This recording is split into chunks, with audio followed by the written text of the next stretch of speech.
This episode is brought to you by Zencastr. Zencastr is the #1 tool for all podcasters. You can record high-fidelity audio between remote locations and get studio-quality sound. Go to Zencastr.com and use coupon code THATENTERTAINS for 20% off for 3 months or 20% off an annual plan. This is a That's Entertainment podcast.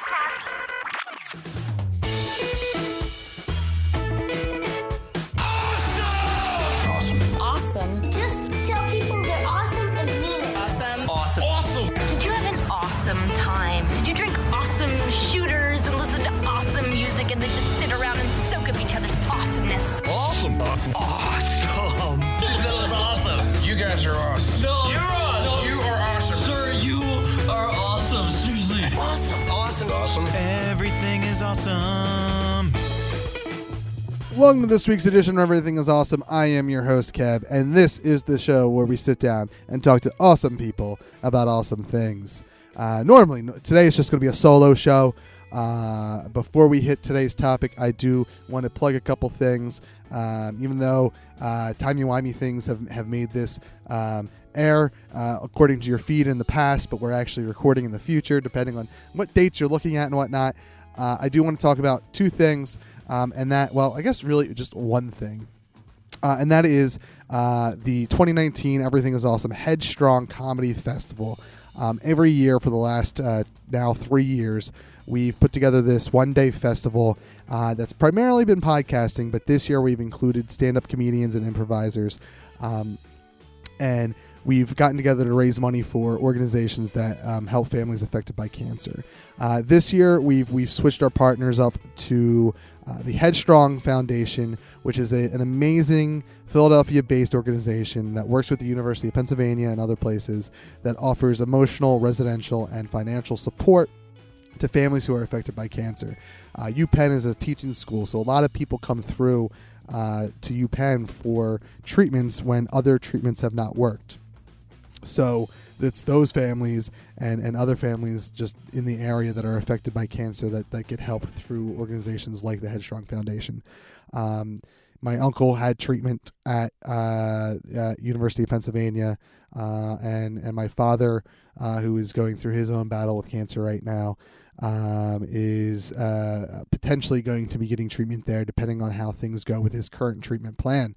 So University of Pennsylvania means a lot to me. You could say that we might feel iffy about them because that's where we lost my uncle, but they did everything they could, and they are great people there at that hospital, and the Headstrong Foundation works with them and even better people that offer that kind of support. And we're trying to raise $500 for this organization, which is not a lot of money in the grand scheme of things, but it is a lot of money for just one small podcast, one small group of podcasters, 24 podcasts, over 20 comedians and improvisers getting together on January 27th from 12 p.m. to 9 p.m. in the Philadelphia area. We're going to be at 4 different venues. We're going to have Tattoo Mom, Milk Boy South Street, and South Street Cinema. All 3 of those locations are on South Street in Philadelphia and are going to feature a mix of comedy, general interest, and film-based podcasts. A lot of pop culture stuff and stuff like that. Our 4th venue, Thirsty Dice, is on 17th and Fairmont. It's going to feature game-based podcasting. A lot of it is going to be actual play podcasts like Party of One, Heart Points Pod, Pod of Love, Refugees of Esmeralda, Quest for Magic and Steel, and then Full Belly Laughs, which is normally a podcast that is at Tattooed Mom when we run this festival. He is going to be at Thirsty Dice this year, and it's going to be a great venue. We positioned everything within walking distance, so you can just bounce from venue to venue. If you went to go to Thirsty Dice or to South Street from Thirsty Dice, it's a quick 15-minute ride, whether you're using Uber/Lyft or driving yourself. So we try to make everything so it was pretty local to each other, so that you could visit everything and anything if you had the ability to. And it's going to be a great it's going to be a great event. I'm really, really proud of this event. It's been a lot of work to put together. It's made me go a little crazy this year. So please come out. And if you want to throw extra support my way, you can come out to Tattooed Mom at 4 p.m. on January 27th and come watch. Everything is awesome. We're still booking our other guests, but we have, it's going to be Mike and I sitting down with, the crowd, and with Abby Rosenquist, who is a stand-up comedian from, who had spent a lot of her time in Philadelphia and is now in New York, but she's going to come down from New York, and she's going to do some stand-up for us. She was, I believe, the first female to win Philly's Funniest in 2017. So we'll chat with her for a little bit. We'll book another guest, and we'll make it a good time. And of course, while you're there, make sure you donate to the fundraiser. Again, our goal is $500. We're actually already at $229. We're 45% of the way there. If you want to donate ahead of time, or you can't make it to the festival, please go to bit.ly/headstrongfest. That's bit.ly/headstrongfest. And you can go to our fundraiser page and donate right then and there. And just help us get to, I would love to hit 100% before the festival. Actually, if we do hit 100% before the 27th, very specifically, if we hit 100% before 12 p.m.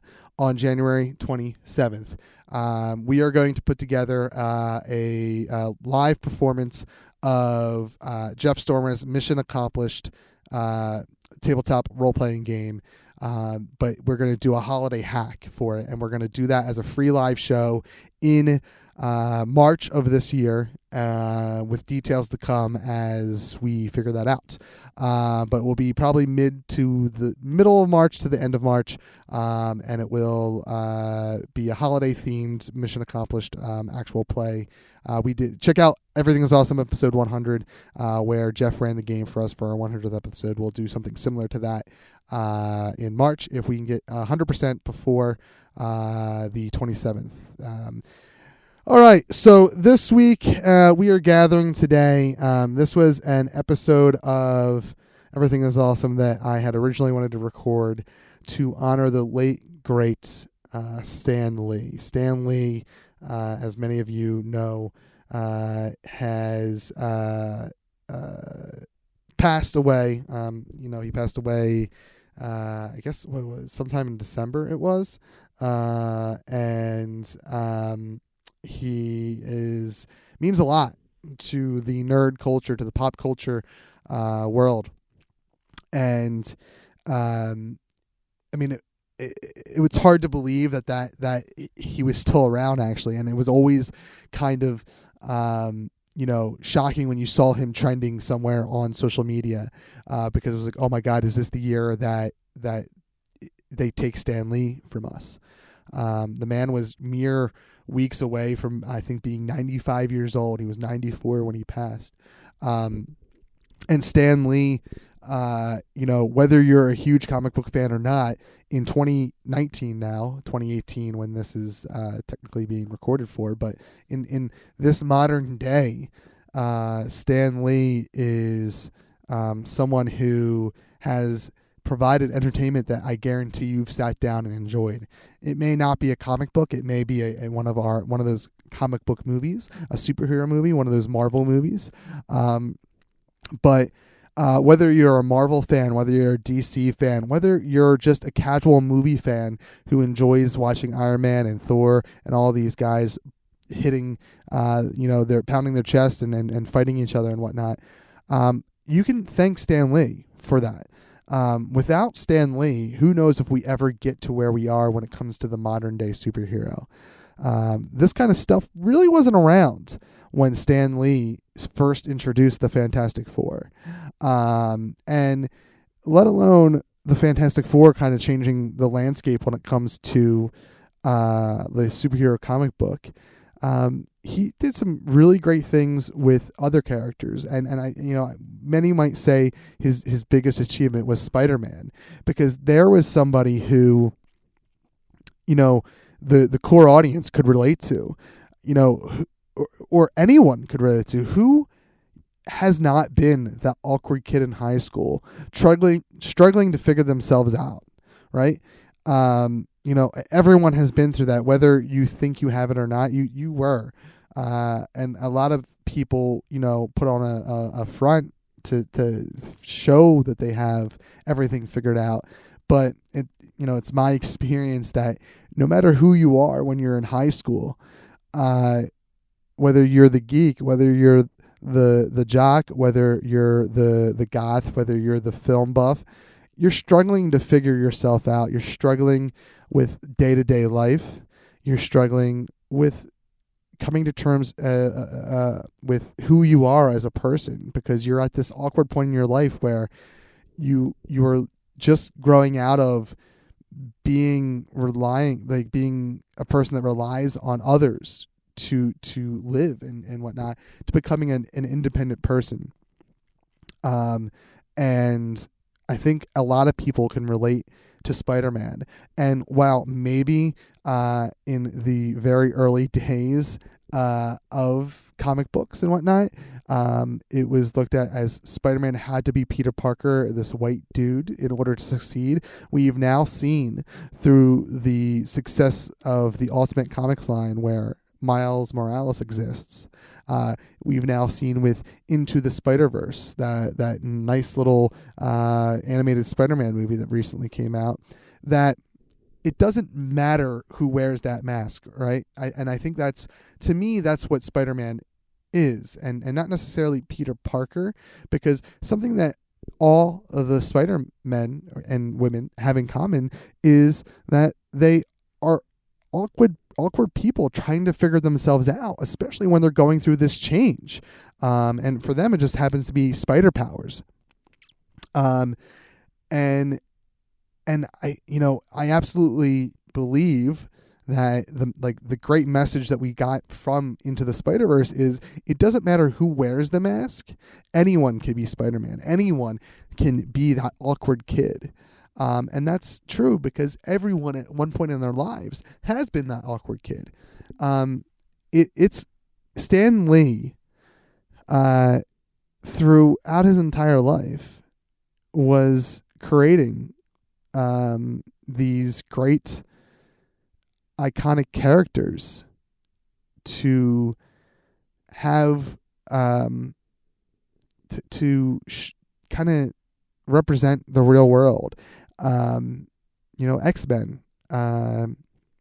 is the same kind of deal. That is, I stand by the fact that you can teach history classes using the X-Men story, because it very much aligns with, and I realize I'm saying this as a white man, so I don't really have the struggle that others do, but you can use the X-Men and the mutant gene and that story to help teach kids about racism in America, or in the world, really, and it's because of Stan Lee that we have all these successful brands, and that's just one part of Stan Lee. There's a lot of things that we don't know about Stan, that I hope through I'm sure the countless amount of tributes and books and movies that are going to be made about him now, that we'll soon find out. Kevin Smith has gone on record as saying that man loved poetry, and that I believe his wife told Kevin Smith that he was a wonderful poet. He wrote amazing words. Stan Lee, and I'm stealing this right from the lips of Kevin Smith, was a modern day Mark Twain. And it's sad that maybe he won't get that credit because he was a comic book writer, but Stan Lee, without him, we don't get our modern mythology. And that goes across both streets, Marvel and DC. While he was very closely aligned to Marvel and only did a little bit of work for DC, in those What If books, What If Stan Lee had created these characters books. These characters are part of our modern mythology. We used to read mythology stories that were about the Greek gods, but our mythology stories now, are the Marvel superheroes, are the DC superheroes. Are Marvel gods, are modern mythology gods, if you will, are Batman and Captain America and Superman and Spider-Man and Iron Man, and the list keeps growing and growing because the characters, very specifically the characters from the Marvel side of things, sorry DC, but the Marvel side of things, they did a great job because Stan Lee helped create so many of them, or had a hand in editing a lot of them, of being relatable characters. And that is why Marvel was able to grow the way it did. And again, I don't believe we live in the world that we live in without Stan Lee, without that man, without Stan Lee creating these characters. We don't have it. We don't have it. And while I think, everyone has their favorite characters, and while I sit down today probably thinking that Batman is my favorite comic book character, truth be told, when I really sit down and think about which character in comic books do I relate to the most, the answer is, I think, always going to be Spider-Man, because the one thing that they've done, every writer has done well with Spider-Man, is they've made him a relatable character throughout the ages, whether it's as a teenager when he started with Stan Lee, or as an adult as he is pictured now, or very specifically, he's still a teenager when it comes to these other alternate Spider-Men, and I, and maybe it's because I'm on a Spider-Verse high right now, but I don't believe that there's another comic book character in the history of comic books, past, present, or future, that will ever be as relatable as Spider-Man. And you don't get that without Stan Lee.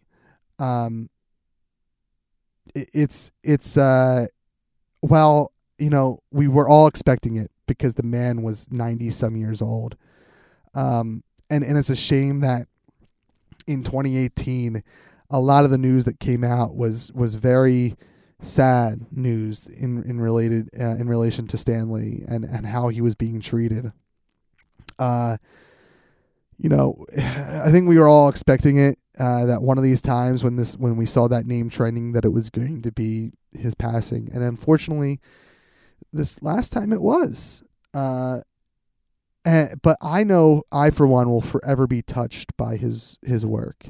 And it's scary because that means I'm getting older, but seeing that this is just another name on a list of celebrity deaths that affect me in some manner. They used to never affect me. And whether that was because they didn't mean anything to me, or that was because I wasn't in a spot in my life where I connected to other people this way, or is it because I'm just now in my mid-30s and the people I grew up with are now at the age where they can die? Robin Williams was the first. Alan Rickman, another. Carrie Fisher, another. And now Stan Lee. I mean, these are deaths that, I don't know how they affect other people, but they all affected me in some way. Robin Williams, very specifically, was a death that made me cry. And I think it's because it was very sudden, and it's very different than Stan Lee passing. Stan Lee was an old man, who didn't seem to be sad or depressed or anything. But that's the world. Like it's the world we're living in. And for me now is that as time goes on, there's more and more of these deaths that affect me. And Stan Lee, while not bringing a tear to my eye necessarily, at least not yet. I'll tell you what it did in Spider-Verse. His cameo in Spider-Verse brought a tear to my eye, because it meant something, and it meant something even more because he had recently passed. But it's losing Stan Lee is a tremendous loss to the creative community, is a tremendous loss to the nerd / geek population, is a tremendous loss to the pop culture population. Stan Lee was a gifted creator, writer, and he will be missed. And we'll never have another Stan Lee, not in our lifetime. It took a long time to get into Mark Twain, and that other Mark Twain is Mr. Stan Lee himself. So it's going to be a very long time. It's not going to be while I'm alive. It's not going to be while my kid's alive. Maybe it'll be in my grandkids' lifetime. Maybe my great grandkids' lifetime. But it's going to take a very long time to find someone to fill the shoes of Stan Lee.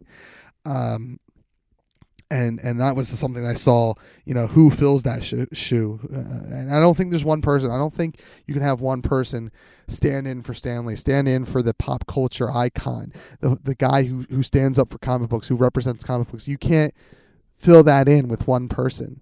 We shouldn't find one person to fill that in. I think in this world and in this day and age, it's you have to naturally let that happen. You have to have someone step into that role, and they will. And I don't think we'll realize that person exists until they are an old person, until they are in their 70s or 80s or 90s. But until then, we can have people, fill in and help support the medium. And it doesn't have to be just one person. It shouldn't be just Kevin Smith. It shouldn't be just one person. It should be many different people of many different walks of life, male, female, transgender, non-binary, whatever their sexual orientation is, whatever their skin color is. We should have several different people of different walks of life being the people who represent what Stan Lee represented, and that was just a positivity in the world of comics. There's nothing else I can really say. I do know that we will probably be doing an annual show looking at Stan Lee, like we have done in the past for other celebrities that have passed. If I remember, if I'm being honest, if I don't remember, we won't. But that's all I really wanted to. I wanted to come on and chat about Stan Lee and talk about what he meant to me, and just kind of spout some lore about Stan Lee, just to remember him. He played a huge part of my entire life. For as long as I've been alive, there have been comic books, and there has been Spider-Man, and there has been Marvel. So without him, who knows where I'd be, to be honest, as far as like my interests are concerned. So, hats off to you, Mr. Stan Lee. You will be missed. I'm actually going to, I think, end this on a line from one of Stan Lee's cameos that I've always enjoyed. And on the other end, you'll hear the normal wrap up of the show. We're not going to do any more plugs, but festival.awesomepodcast.com and bit.ly/headstrongfest. On the other end, you'll hear some call to action stuff, and the wrap up for the show. But let's kick it over to one of my favorite Stan Lee cameo lines. You're responsible for the greats. Let's do the list. Spider-Man. Guilty. The Incredible Hulk. Afraid so. Oh, man, this is so cool. The X-Men. Now that you mention it. Shit, man, you are a god. Hey, look at that couple. Boy, they sure seem to be in love, huh? What's with that? That's the second time you've commented on couples in love. Well, I like that sort of thing. Tell me, do you have a girlfriend, Brody? Had one. We just broke up. The Thing. Is this dork made of orange rock like the rest of his body? It's a superhero secret. Tell me, Brody, why did you and your girlfriend break up? She was a pain in the ass. She wanted me to be this typical boyfriend guy. Said I was too into my own world of comics and all. Yeah, I can relate. There was a time when it was all about comics for me. I had a girl probably the same as yours. She always complained that I spent too much time with my own comics. And, eventually, we broke up. See, what did she know? Here you are now, a legend in the field. Probably had a slew of women since her, am I right? Oh, lots of women.